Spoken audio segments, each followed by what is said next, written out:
একটা অন্যায় তো বাংলাদেশে 1999 জন বাপ মা করেন। বেশিরভাগ বাবা মা এই জায়গায় এসে ভালো মানুষের পরিচয় দিতে পারেন না, মুসলমানের পরিচয় দিতে পারেন না। কিয়ামতের ময়দানে বহু হাজী সাহেব বাবা, বহু গাজী সাহেব বাবা, বহু দাড়িয়ালা বাবা, বহু তাহাজ্জুদ গুজার বাবা, বহু নেকামলকারী বাবা, বহু দানকারী বাবা, বহু কোরআন তেলাওয়াতকারী বাবা, বহু জিকিরকারী বাবা, বহু নেককার বাবা, বহু মসজিদ প্রতিষ্ঠাকারী বাবা, বহু মাদ্রাসা প্রতিষ্ঠাকারী বাবা, বহু আলেম বাবা আল্লাহর কাছে ধরা পড়ে যাবে এই একটা জায়গাতে যে ছেলেকে সম্পদ দিয়েছেন, সম্পদে মেয়েকে দিয়ে যান নাই।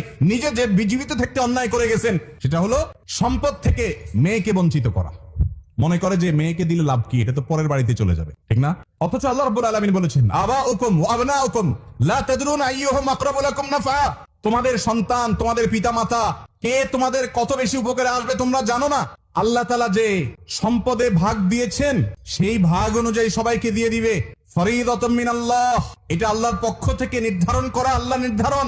আপনার ঘরে জন্মগ্রহণ করেছে, সে আপনার সন্তান, তার পাওনা হয়ে গেছে, এটা আপনাকে দিতে হবে। এমনকি সে আপনার প্রতি খেয়াল না রাখে, তারপরও তাকে হক দিতে হবে। এটা আল্লাহর নির্ধারণ, আপনি এটাকে চেঞ্জ করার কোনো অধিকার রাখেন না। কথা কি বুঝাতে পারছি?